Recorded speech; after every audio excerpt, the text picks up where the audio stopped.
Lesson 17. Discourse on the No-Self characteristic. Anatta Lakkhana Supta. Thus have I heard. At one time, the Exalted One was dwelling in the deer park at Isipatana, near Benares. Then the Exalted One addressed the group of 5 bhikkhus. O bhikkhus, O Lord. Thereupon the Exalted One spoke as follows. Form, O bhikkhus, is not self.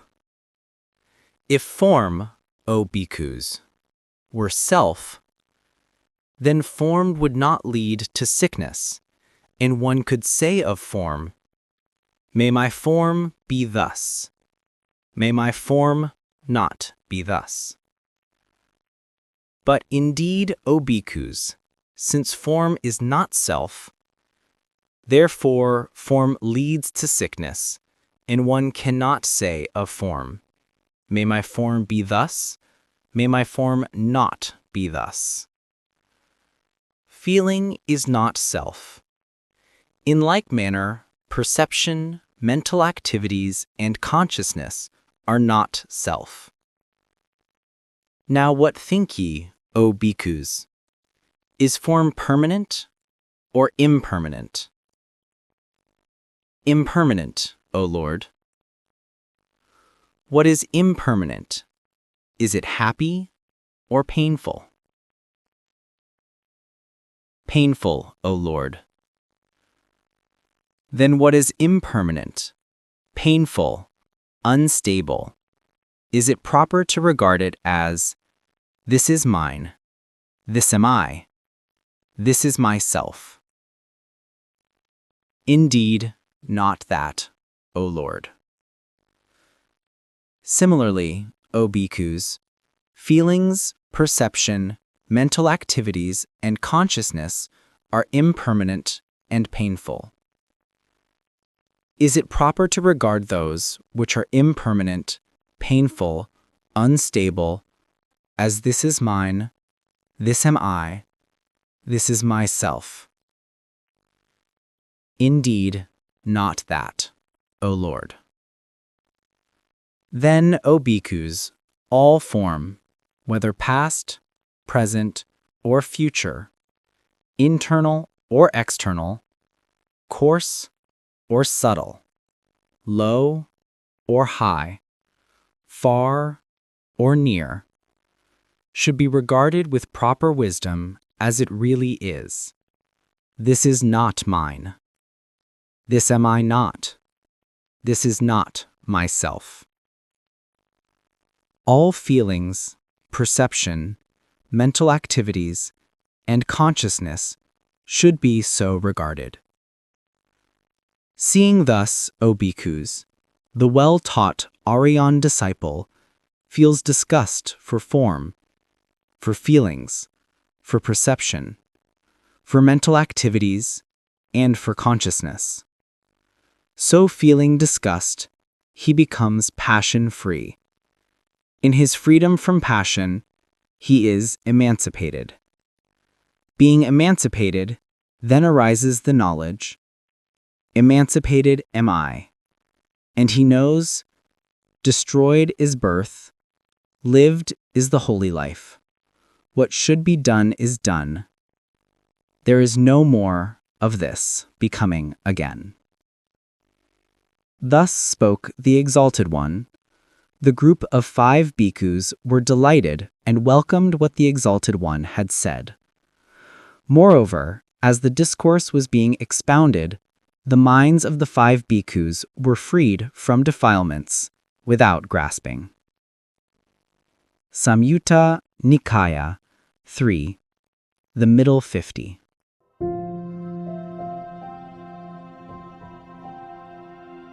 Lesson 18. A Tathagata in the world. Monks, the world is fully comprehended by a Tathagata. From the world, a Tathagata is released. Monks, the arising of the world is fully comprehended by a Tathagata. The arising of the world is abandoned by a Tathagata. The ending of the world is fully comprehended by a Tathagata. The ending of the world is realized by a Tathagata. Monks, the path leading to the ending of the world is fully comprehended by a Tathagata. The path leading to the ending of the world is cultivated by a Tathagata. Monks, whatever in the whole world, with the world of Maras, Brahmas, together with the host of recluses and Brahmanas, of Devas and mankind, is seen, heard, sensed, perceived, attained, searched into, pondered over by the mind, all that is fully comprehended by a Tathagata. Therefore, he is called a Tathagata. Moreover, whatever a Tathagata utters, speaks, and proclaims between the night of his enlightenment and the night on which he passes utterly away, all that is just so, and not otherwise. Therefore, he is called a Tathagata. Monks, as a Tathagata speaks, so he does. As he does, so he speaks. That is why he is called a Tathagata. Monks, in the whole world, with the world of Devas, Maras, Brahmas, together with the host of recluses and Brahmanas, of Devas and mankind, a Tathagata is conqueror, unconquered, all-knowing, omnipotent. Therefore, he is called a Tathagata. A hymn to a Tathagata. By comprehending all the world, in all the world as it is, from all the world is he released, in all the world he clings to naught. He is the all-victorious sage. 'Tis he who loosens every bond. By him is reached the perfect peace, Nibbana, which is void of fear. The enlightened one, the passion-free, sinless, who has cut off all doubts, has reached the end of every deed, freed by removal of the base. Exalted one, enlightened he is. The lion he is without compare. For the Deva world and the world of men, he caused the Brahma wheel to roll. Therefore, the Devas and mankind, who went for refuge to the seer, meeting shall pay him due homage. The mighty one of ripe wisdom. Tamed, of the tamed he is the chief. Calmed, of the calmed he is the sage. Freed, of the freed topmost is he. Crossed over, of them that crossed the best. So saying shall they honor him, the mighty one of ripe wisdom. In the world of Devas and mankind, there is none who can equal thee. Anguttara 2. The Gradual Sayings. The Book of the Force.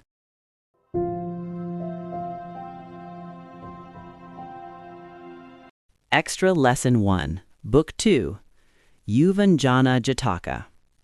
Introduction. I greet the Lord, etc. This story the Master told while dwelling in Jetavana about the great renunciation. One day, the brethren had assembled in the Hall of Truth. Brother, one would say to his fellow, the Dasabala might have dwelt in a house. He might have been a universal monarch in the center of the great world, possessed of the 7 precious things, glorious with the 4 supernatural faculties, surrounded with sons more than 1,000. Yet all this magnificence he renounced when he perceived the bane that lies in desire. At midnight, with Channa in company, he mounted his horse Kantaka and departed. On the banks of Anoma, the river glorious, he renounced the world, and for 6 years he tormented himself with austerities, and then attained to perfect wisdom. Thus talked they of the Buddha's virtues. The Master, entering, asked, "What are you speaking of now, brethren, as ye sit here?" They told him. Said the Master, "This is not the first time, brethren, that the Tathagata has made the great renunciation. In days of yore, he retired and gave up the kingdom of Benares city, which was 12 leagues in extent." So saying, he told the story of the past. B. Main Divisions. Part 1. Once upon a time, a king named Sabadatta reigned in the city of Rama. The place which we now call Benares is named Surundana city in the Udaya birth, and Sudasana in the Kula Sutasoma birth, and Brahmavadhana in the Sonandana's birth, and Pupavati in the Kandahala birth, but in this Yuvanjana birth it is named Rama city. At this time, the king Sabadatta had 1,000 sons, and to his eldest son, Yuvanjana, he gave the viceroyalty.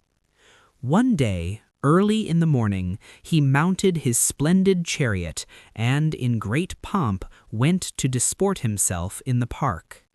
On the treetops, on the grass tops, at the ends of the branches, on all the spiders' webs and threads, on the points of the rushes, he saw the dewdrops hanging like so many strings of pearls.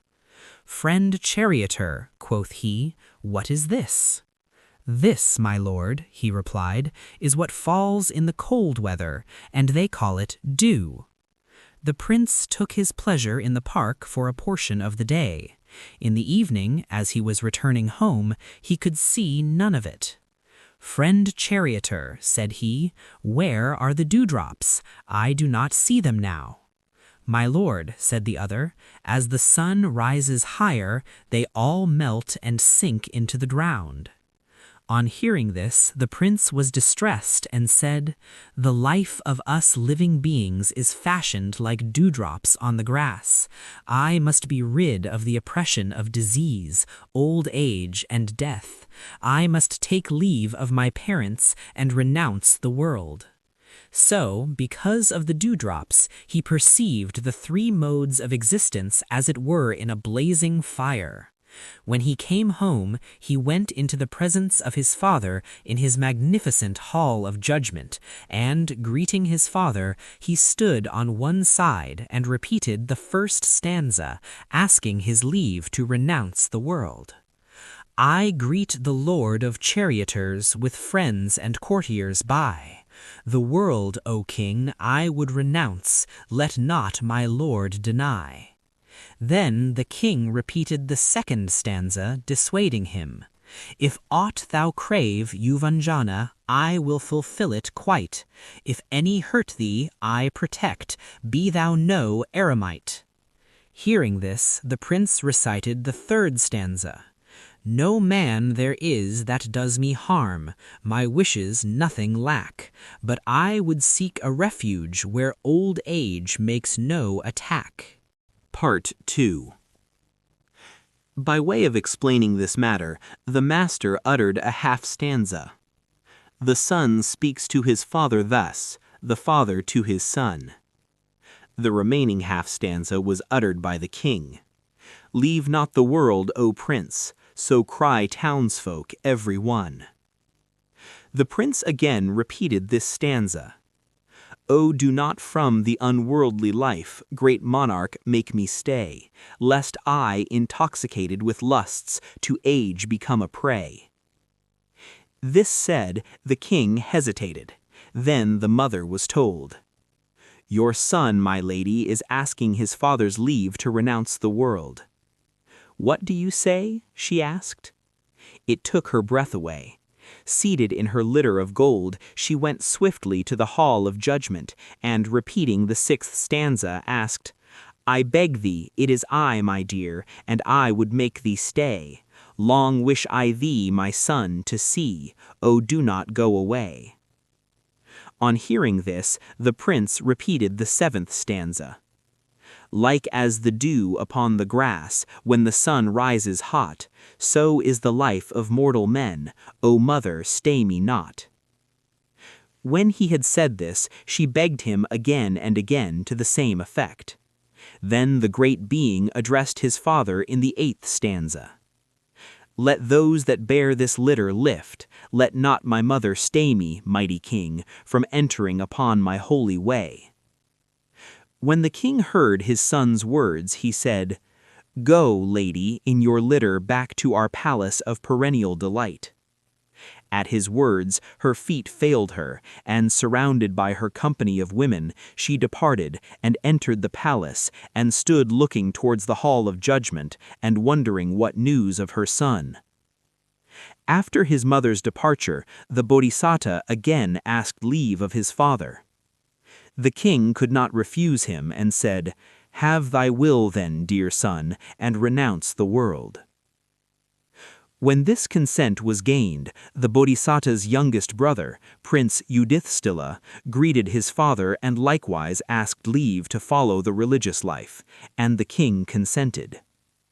Both brothers bade their father farewell, and having now renounced worldly lusts, departed from the hall of judgment amidst a great company of people. The queen, looking upon the great being, cried weeping, My son has renounced the world, and the city of Rama will be empty. Then she repeated a couple of stanzas. Make haste and bless thee, empty now is Ramaka, I throw. King Sabadatta has allowed Yuvanjana to go.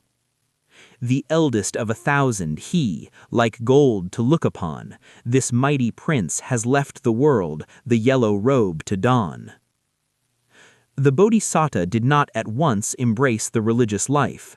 No, he first bade farewell to his parents, then taking with him his youngest brother, Prince Yudhishthira, he left the city, and sending back the great multitude which followed them, they both made their way to Himalaya. There, in a delightsome spot, they built a hermitage, and embraced the life of a holy sage, and cultivating the transcendent rapture of meditation, they lived all their lives long upon the fruits and roots of the forest, and became destined for the world of Brahma. C. Conclusion. This matter is explained in the stanza of perfect wisdom, which comes last. Yuvanjana, Yudhishthira, in holy life remain. Their father and their mother left, they broke in two death's chain. When the master had ended this discourse, he said, This is not the first time, brethren, that the Tathagata renounced a kingdom to follow the religious life, but it was the same before. Then he identified the birth. At that time, members of the present king's family were the father and mother. Ananda was Yudhishthira, and I was Yuvanjana myself.